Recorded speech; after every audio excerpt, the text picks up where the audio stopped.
Okay. I'm Sarah Dennis, blogging at Classically Homeschooling. I have 6 kids, and I'm really passionate about getting things planned out during the summer because I've been homeschooling for like 17 years now. And there have been Wow. several times my homeschool just totally collapsed over the years. Sometimes it was because we had family visiting all the time. I just had no time to plan over the week what we're going to do. Other times I found myself pregnant, exhausted, and instead of planning, I slept. I love it. And without the planning, come Monday, we would have no idea what we were supposed to be doing. I didn't have the papers printed out. I didn't have any idea of what we were supposed to do. So it was kind of sit down and spend Monday trying to reorganize ourselves. And Tuesday we'd flounder through and just, it didn't work. So eventually I learned to start planning in at least getting papers printed in the summer, but I still spend about 30 minutes to 45 minutes trying to pull things together over the weekend. And I keep thinking there has to be a better way. So. Well, I think that my story is really kind of similar in some way. Okay, it's really different in some ways because I only have 3 kids. I've only been homeschooling, gosh, I mean, my oldest is 13, so not nearly as long as you have. You deserve a medal for that one, by the way. And but what is very similar is the fact that there would be times when my oldest was in 2nd and 3rd grade, and we would just spin our wheels because I had not gotten planning done. And then the thought or idea of doing it during the school year, doing it on a Sunday, spending all of that time, I just couldn't bring myself to do it. Either something was going on that I was busy, or, something came up that derailed me or something like that. And I didn't have the mental capacity to do it. Or I would want to go do something fun instead. And so I would put off the planning. And the bad thing was when we were not planning, when I didn't have any planning done, then things just weren't getting done. We would just kind of sit there and struggle for whatever reason. And so, that was so then my husband was deployed. He went to Afghanistan when my daughter was in 2nd grade, and I had 2 younger kids other than that. And I said, you know what, this has got to stop. I've got to fix this problem by coming up with a plan before he goes. So he was leaving, he left in June. And so I wanted to get everything done that summer before he left and know what I was going to do for the entire year, because I knew that it was going to start out okay. It was going to start out like, he was always gone for 3 weeks at a time or something like that. And I would always get a lot of stuff done during that 3 weeks. Like I would just be rocking it with because, you didn't have a husband home in the evening. You get the kids to bed and you're like, oh, I don't have anybody else I have to tend to. So I'm just going to get so much stuff done. But that was going to end. Eventually you would just wear yourself completely out and be tired. And that's exactly what happened. But so we had our best school year ever that year, but it was because I made a plan in the summertime. And that's kind of where my process of planning my year during the summer really came from. So, I hear you. Okay. So let's talk about this kind of crisis mode stuff. And you have some questions for me. So why don't we kind of jump into the first one? Well, what type of things causes homeschools to collapse? When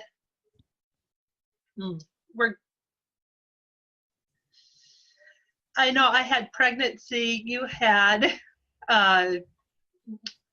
things you wanted to do. Yeah. So what type of things? I mean, anything in the world can cause kind of this collapse in your homeschool. And it's not really your homeschool that's collapsing. It's the ability to plan ahead, or maybe you've even made some kind of plan. And that's something I think is important for us to talk about today, because so many people think, oh, there's no way I can plan everything ahead in the summertime because something is going to happen to get me off track. And then I'm going to have all of these plans that I can't use. And so I do want to talk about that specifically today, but anything can happen, even just a couple week long flu. I mean, with 6 people in your house, if one person gets the flu, how long does it take you to get over it? I mean, it takes a while. Even for my little family, we got the flu before Christmas, right on like December 22nd one year. And it was like January 5th before it had run its course throughout the entire family. Now, fortunately or unfortunately, depending on how you look at it, we didn't miss any school because of this. But if it had happened during the middle of October, it would have been a completely different story. It would have set us back, 3 good weeks at least. So any kind of sickness, a lot of times people having to have surgery will do it. One of the things I hear so often from moms is, God forbid, dad loses his job. I mean, that's horrible just in and of itself. But then him coming home totally messes you up, because most moms can't homeschool when dad's at home. It completely throws them off their game.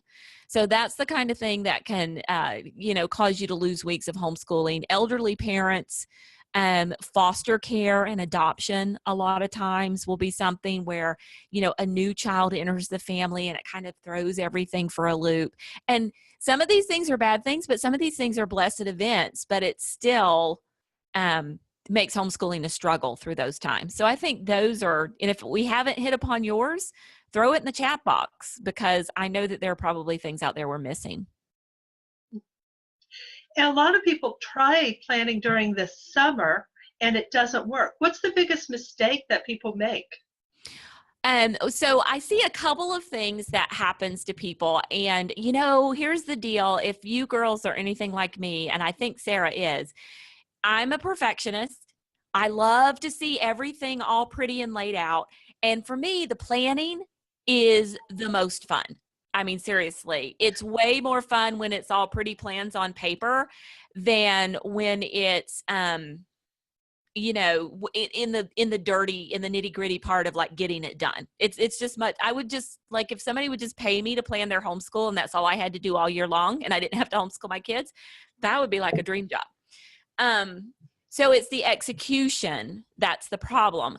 But we can help some of this by creating plans that are more flexible. And so a lot of times when we make these plans, we think about that old teacher lesson plan book. Either we were teachers ourselves and we had to kind of keep that grid, that teacher lesson plan grid, or we knew teachers, we would look over our English teacher's shoulder in high school, or we would look over our math teacher's shoulder and we would see that grid with Monday through Friday all aligned out. And they would have all of their classes neatly down the side. And then they would have all of their assignments in this grid. And so we think to ourselves, this is the way we have to do it. We have to make a grid. And honestly, grids don't work, because life happens. But if you take the content that's on the grid and you lift it off the grid and you take all of the math, what you have is a list of math assignments. And if you take all of the language arts that's on the grid and take it off the grid and take the dates off it, take the days off it, and make a list, you have a list of language arts assignments. And so it's so much easier to work from a subject by subject list. Another thing that I see, if moms aren't using a grid, another really popular system in homeschool planning is to take a bunch of file folders and to date them. So this is, even if you just do it, even if you don't put actual dates on there, you just say, this is week 1, this is week 2, this is week 3.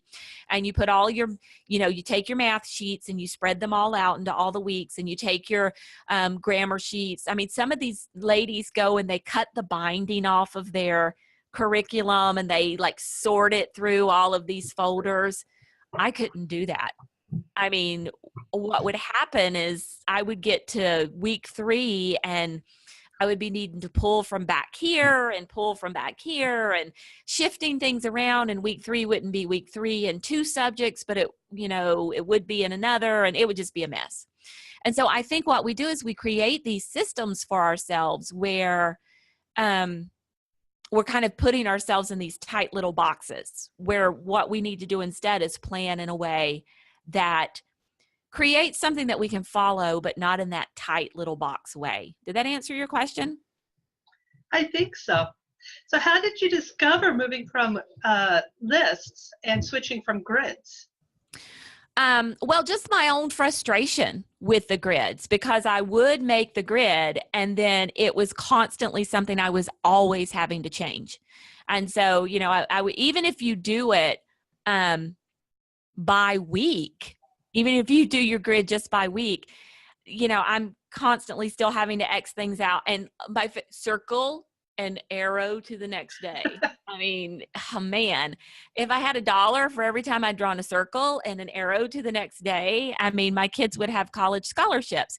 So my own frustration with the grid was the thing that made me realize maybe this was not what I should be doing. And then it also came from this whole loop scheduling concept that I've been talking about for years. I'm like, wait a second, if we can loop through different subjects, we can kind of work down our way down a list of content within a subject as well. So what is a loop schedule? Okay, so a loop schedule, this is a lot of fun. A loop schedule is a schedule. It's basically a list of subjects that you're going to do in your homeschool. And what I tell people is there are two kinds of subjects in your homeschool. There are skill area subjects and there are content area subjects.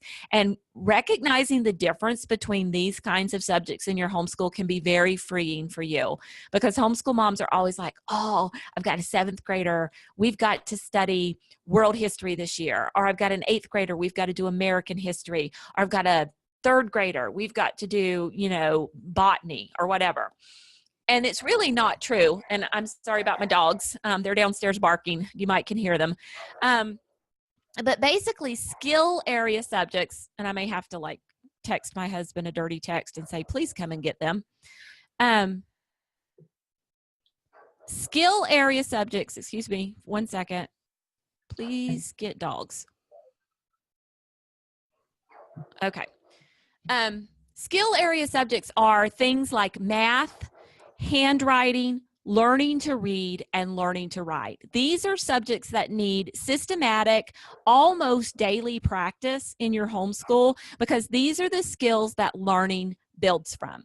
These are the skills that you're either going to need to function later in life, or the skills that you're going to need to learn other subjects later in life. So you always need mathematics to function. You're going to have to do your taxes and pay your bills and things like that. And then you also need writing and reading, because those are the tools that you use for later learning. So those are skill subjects, and those really need to be done daily. So these are the kinds of subjects we're not going to put on a loop schedule.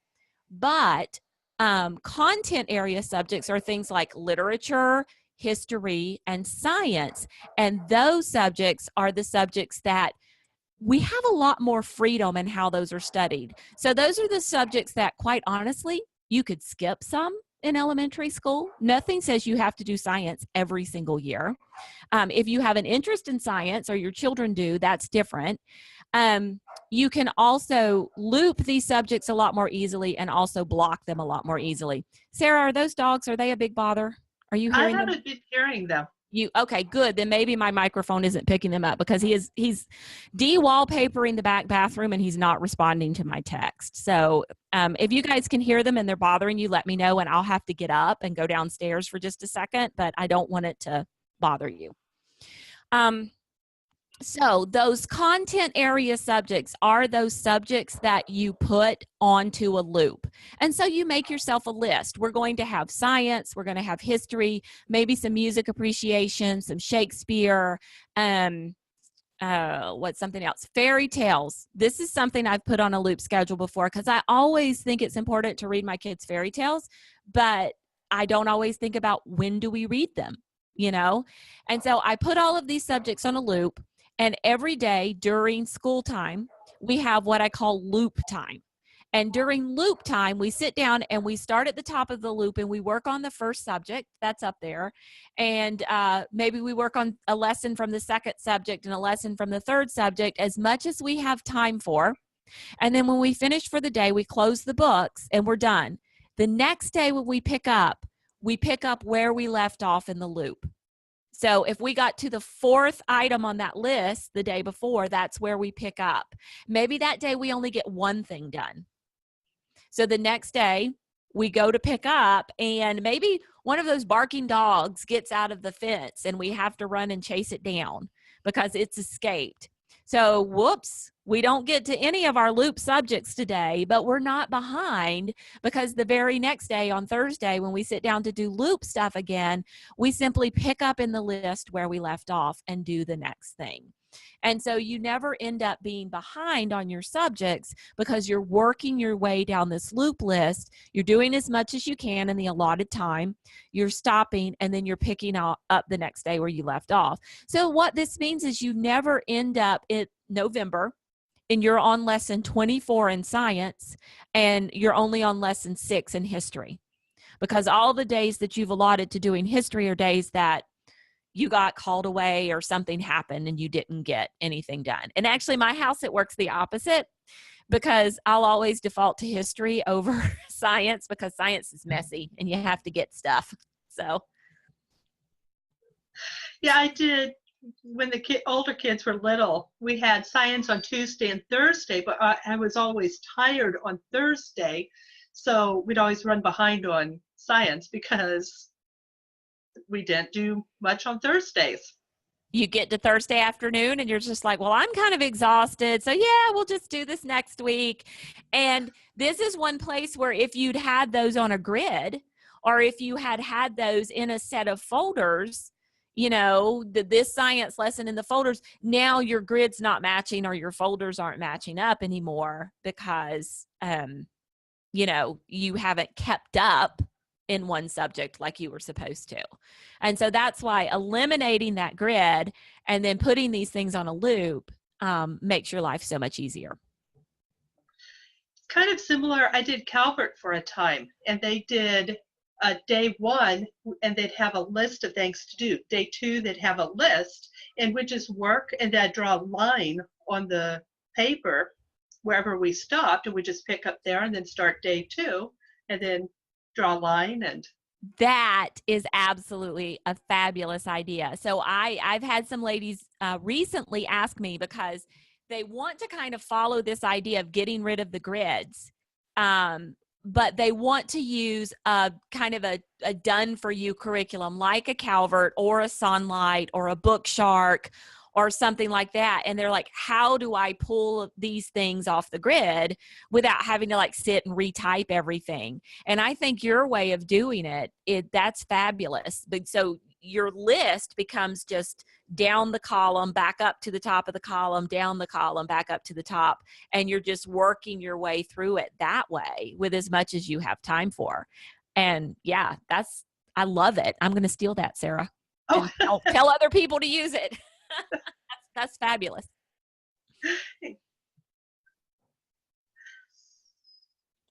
So do you use just one loop schedule just for the content subjects, and then the skill subjects you do daily? That's how I do it.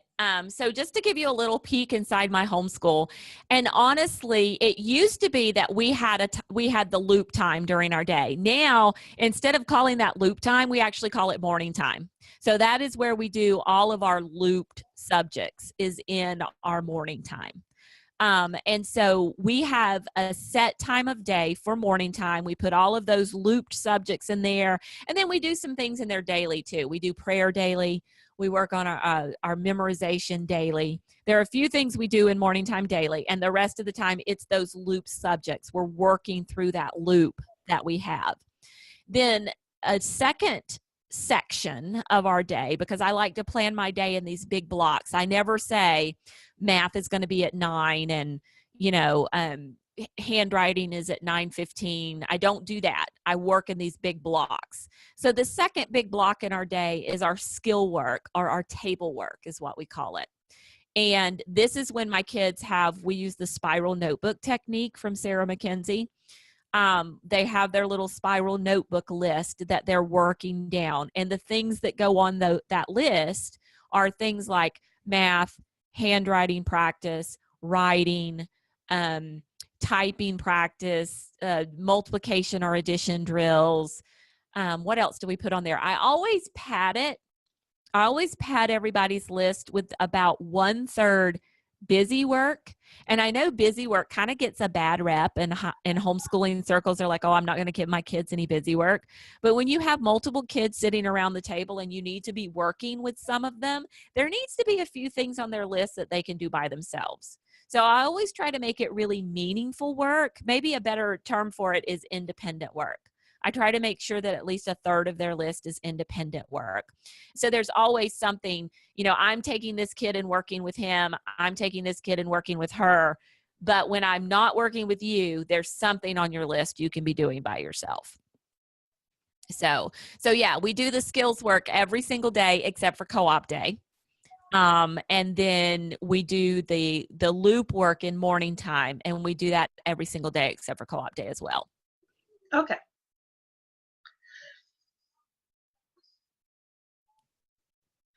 And I noticed from you have a post on lists. You were talking about procedure lists. How are procedure lists and lesson plans different?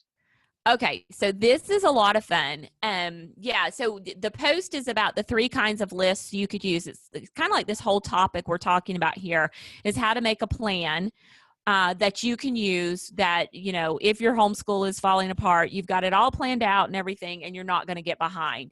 And the loop schedule list is one of those kinds of lists. And then we talked a little bit about the lesson plan list, taking those subject plans off the grid and making a list and working your way down them. But the other kind of list that I absolutely love is the procedure list. And the procedure list is kind of the lesson plan list's little brother, in that he's a lot simpler than the lesson plan list. So if you look at something like, let's say, a Sunlight, where they're giving you different things to do for history every single day. Like on this day, you read this book, and on this day, you do these questions, and on this day, you do this lap book component, and you read this and this activity. So it is really giving you a variety of things, something different to do every single day, which is great. It's fabulous. But let's say you want to do something like Story of the World, and this is what you want to use for studying history, and you pull out the activity book, right? And it's this big, thick book with just all of these different activities in there. And you're looking at this thing in July, and you're thinking, there is no way I can look at this book and decide what I'm going to do all school year. It's just like, I have no idea what's going to be happening when we get to chapter 13, so I can't choose that now, because if I do, we're probably going to end up doing something totally different. So a procedure list are a few simple activities that you're going to do every single time you study a chapter of Story of the World. Okay, so it might be to write the names and dates from the chapter on your whiteboard, to listen to Jim Weiss read the story out loud, to have the children narrate what they heard in the chapter and use the questions from the activity guide, to do the map work, and to complete the coloring page. And then if you have older kids, you could also add to your procedure list, we're going to look up the topics in the Usborne Encyclopedia of World History and go check out any of the internet links. And you're going to do that every single time you study a chapter without fail. That's your list you're going to work down. Now, if you're one of these creative people, or you want to spice it up a little bit, the last thing on your procedure list could be, if we have time, choose one other fun activity from this chapter. And then that way, if you do have time to build the Great Wall of China out of sugar cubes, or make your own Indian headdresses, or whatever the case may be, you can do that. But if you don't, you could just, that's the optional one. But each time you sit down to study Story of the World or history in your loop, you're going to work your way down that procedure list. And I call this, it's my answer to decision fatigue. It's time to do history in the loop.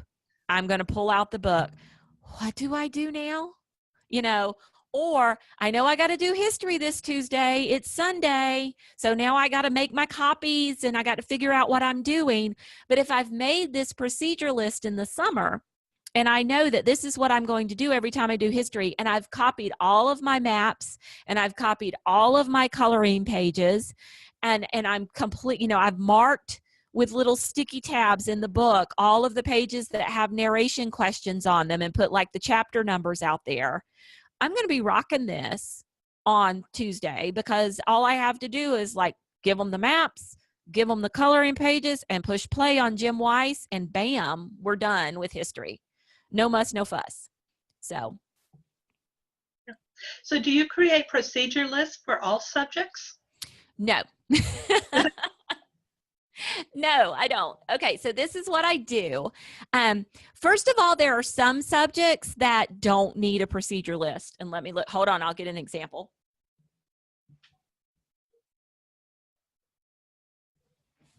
Okay, so this is all about spelling. This just happens to be level 3 because I don't have anybody in level 3 right now. And see this little sticky note?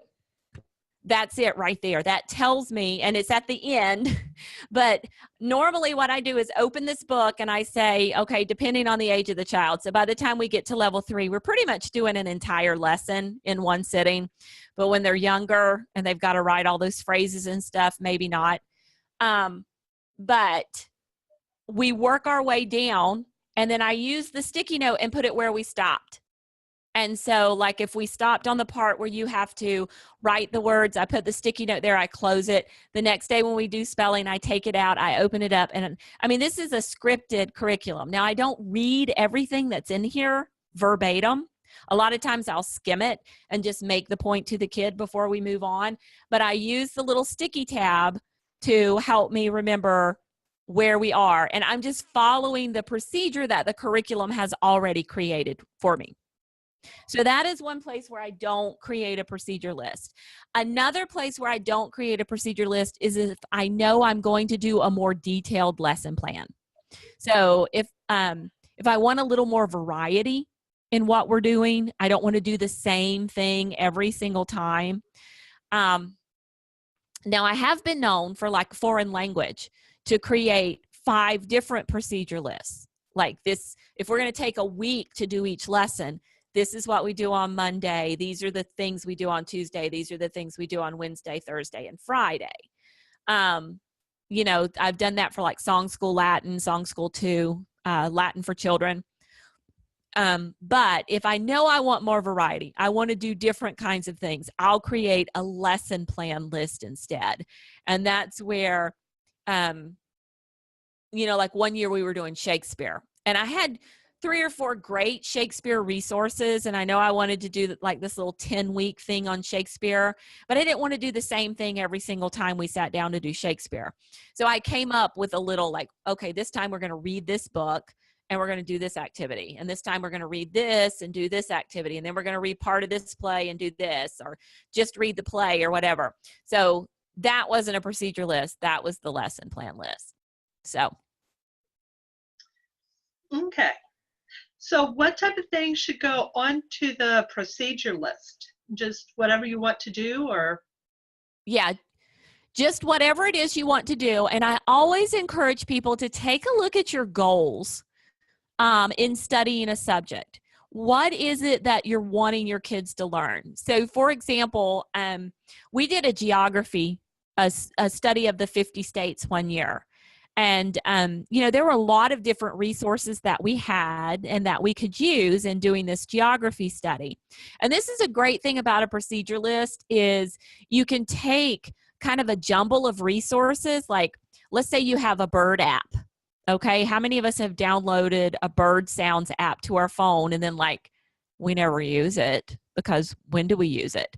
And you have like the Thornton Burgess bird book, and you have a bird coloring book. And maybe you have like this website you can explore in some nature notebooks. Well, you don't have a real curriculum there, but you could take all of those things and put them together and create using a procedure list. Say, okay, here's 14 birds I want my kids to be familiar with. And now I'm going to make a procedure list so we can study each one of those birds using this hodgepodge of resources. And so what this means is you stop buying resources that you never know how to use. But as you're making that procedure list, what you need to ask yourself is, what are the goals? What do I want my kids to learn about these birds as we're studying them? Do I want them to learn to be able to identify them by their sound or sight? Do I want them to grow their skills of observation in studying these birds? Do I want them to what's something else we'd want our kids to know? I don't know, to be able to identify the common species around us, or tell one or two interesting facts about these birds, or maybe it would be to give their scientific name. Whatever it is you come up with are your goals for knowing about these birds, then you need to make your procedure list so that you're going to meet those goals. So for us in that geography study, I wanted my kids to be able to locate the state on a map, to name the capital of the state, and then to be able to tell me one thing that they thought about the state that was interesting. Those were kind of my 3 goals. So when I wrote my procedure list, I wrote it in such a way that if we did that for each and every state, we were going to meet those goals. So I always think it's important to think about, why are we studying this and what do we want our kids to learn in the first place? So you have quite a few different lists. You have the procedure list, you have the lesson plan list, you have your loop schedules. How do you organize all the different lists? I just keep them in different sections of my binder. So I have it. I don't think it's up.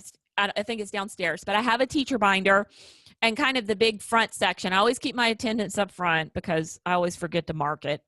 And then I'm letting somebody else in. Okay. And then I just keep those in my binder. Now, I will pull some of those out and put them on a clipboard just to keep them handy, because I have found, and I don't know if it's my age or what it is, but I have found, like, I'll be going along doing history for 2 or 3 weeks with my procedure list in my head. And then I realize I've been leaving off 1 or 2 of the procedures. So it's really helpful to look at it until you've really, really got it internalized. And I'd be like, oh, I've been meaning to do that and totally forgetting to do it. And that we've been missing out on something good. So yeah, it's handy just to keep them close by. So what is the biggest key then for a crisis-proof homeschool plan? Well, I think if you set up these flexible lists, you'll notice that what happens is, let's say you find out you're expecting, and all of us, you've never had morning sickness before. You're just going to homeschool right through this. And then all of a sudden this time you have morning sickness and it just knocks you flat on your back. Well, first of all, a couple of things can happen. I mean, you're going to maybe have some older kids who can keep going on some subjects. It could be that you feel up to sitting up and reading out loud to them or playing some audiobooks at other times a day. So you might be limping along, you know, in certain subjects, but your grid isn't getting messed up. You know, you're checking off the things on the list that you are getting to. You're allowing them to move on the things that they can, but now you're not scrambling behind them trying to match everything up again. And then the other thing is if you just have to completely stop in some things, when you pick that list back up, all you have to do is start where you left off, whether that's in all subjects or in just 1 or 2 subjects. So it doesn't keep disasters from happening, but it totally changes the way you feel after they happen, because you can just pick up where you were and you don't have to feel like you're behind. You don't have to scramble to match plans up again. You're working on all these individualized lists, and also procedure lists. You can hand them over to a grandparent and say, this is what you do. We've been doing this for 4 weeks now. You know, the kids know what to do. And it's just easier to give things over to other people, or a husband, you know, if you have to do that.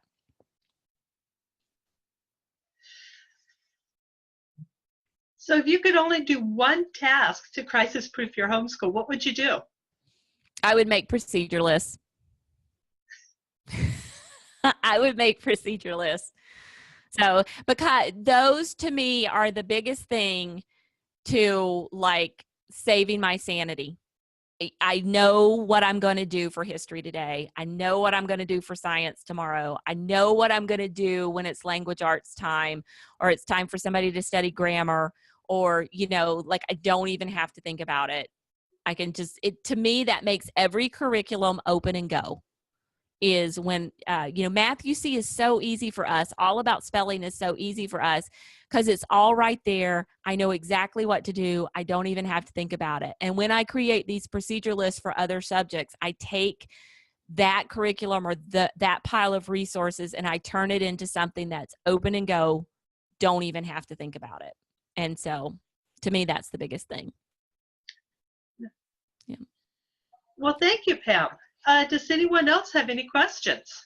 Yeah, you guys have been quiet. I would love to answer your questions. So you can either come on the screen or you can put them in the chat box.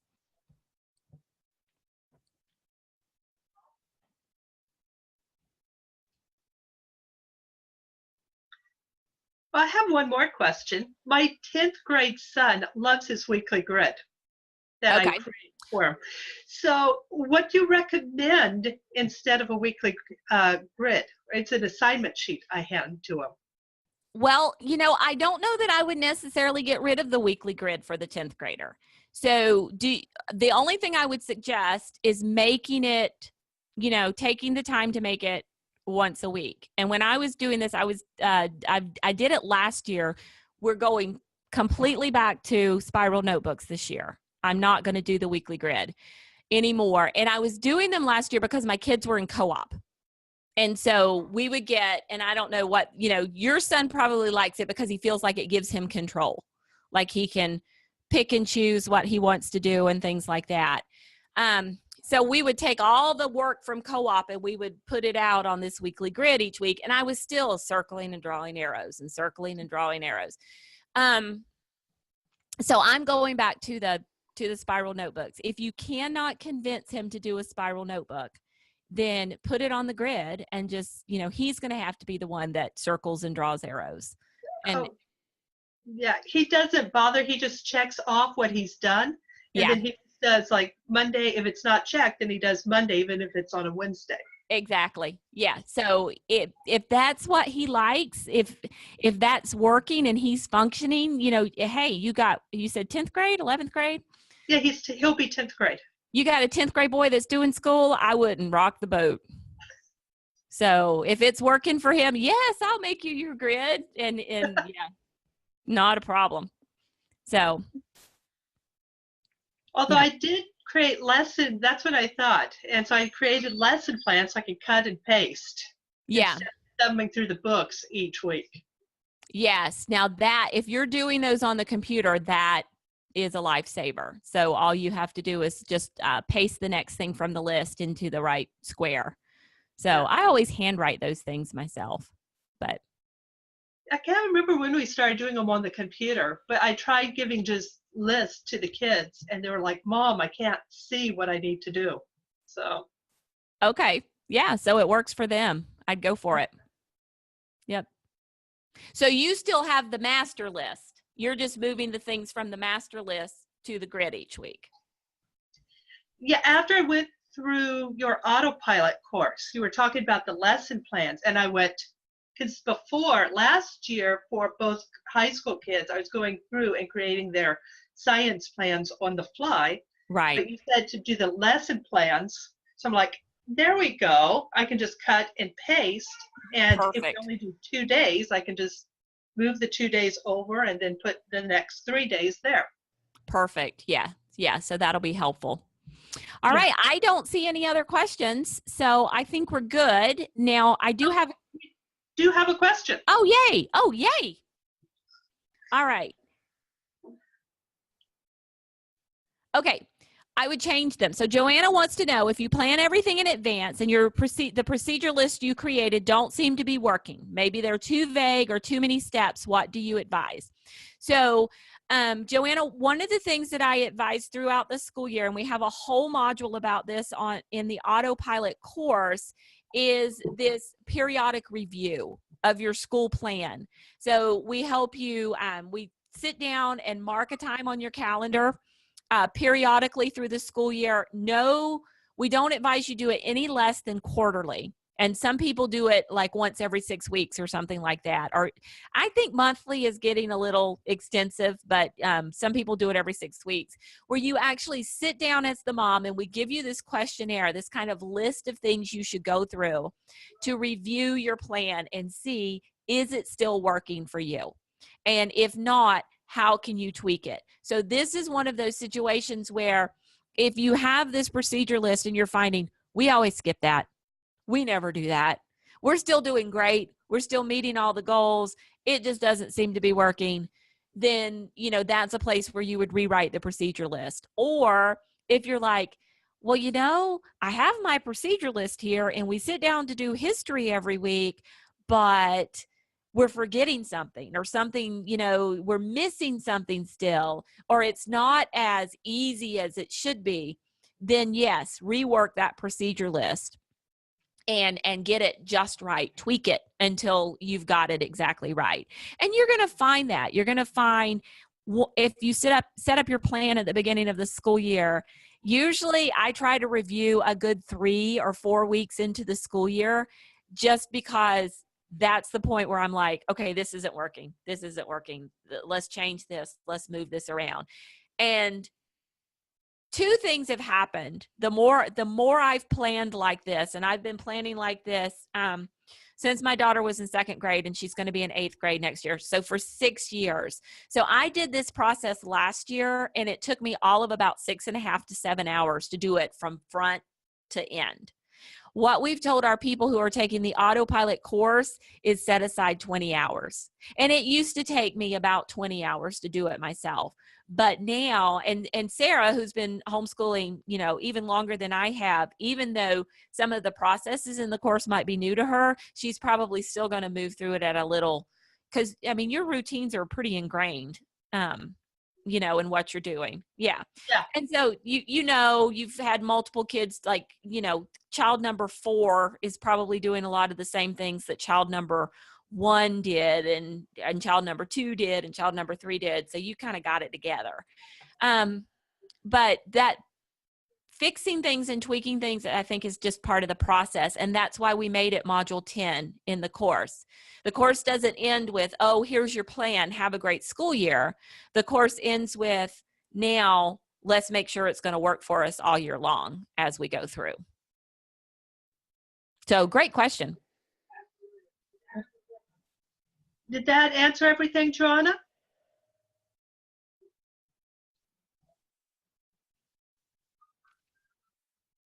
Yay. Okay, good. Good. Okay, well, I just wanted to let you know, Sarah, I have set up a coupon code for you guys. So if anybody would like to take advantage, we got a couple of things for you guys. And I didn't tell you about the first one, so you might want to go grab a link for it. And I'll message you the link there, Sarah. But if you would like to buy the course before June 30th, and you do that, we're going to throw in the Homeschool Organization Challenge ebook for free. So you can do that, and I'll give you, hold on. Oh, not right now, buddy. I got one who's coming up the stairs. It's like, go see Dad. Okay, so for the, I'm almost done, Thomas. For the coupon code, let me see. It's organize free.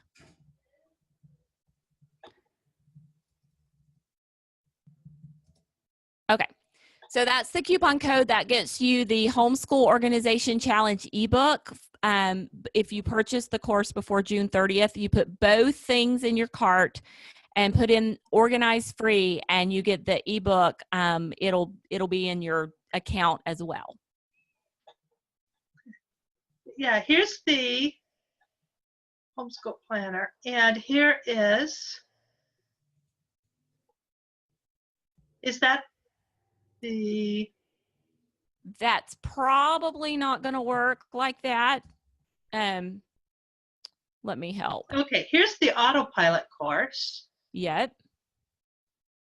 Oh, I see what I did. Yeah, we figured that out today. Somebody else was trying that one. Here. Okay, so that link that I just put in there are the free homeschool planning pages. So if you've never been introduced to my planning pages, you don't have any of those. We do have a set of 14 free planning pages that you can come and download, and it kind of shows you what the style is like. They're nice, soft colors. They print well in color and black and white. And one of the things that you get with the course is lifetime access to our form library. And so each and every year we update all the calendars, and we update any planning pages that have dates on them.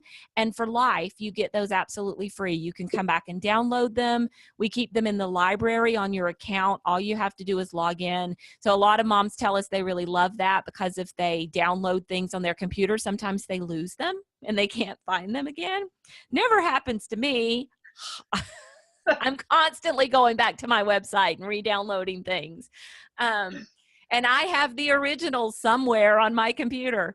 So, but yeah, you can try out the free set and that'll get you started. This really right here is the heart of what I use to plan my homeschool. And these right here are really the heart of what is in the autopilot course.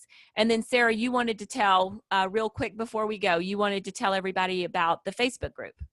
Yes, I am. For anyone working through the autopilot course, I'm going to be working through it in July in preparation for our homeschool start date. My family's going to start on August 6th. And so I started up a Facebook group for anyone who wants to work through it with me to hop in and join. Okay. And ask questions, discuss problems, share lesson plans, or brainstorm procedure lists. Try and, more. My little Thomas is coming in. Thomas, wait a few minutes, please. Okay. Okay. I love it. We both have Thomases. Yes. Okay. So awesome. Okay. So get the course before June 30th and use your coupon code to get the Homeschool Organization Challenge for free. Also, get your free homeschool planning pages and using Sarah's link there. Those are absolutely free. And finally, if you do purchase, Sarah, they just need to email you and let you know, and you'll get them into the Facebook course? Yes. The Facebook group? And yeah. Okay.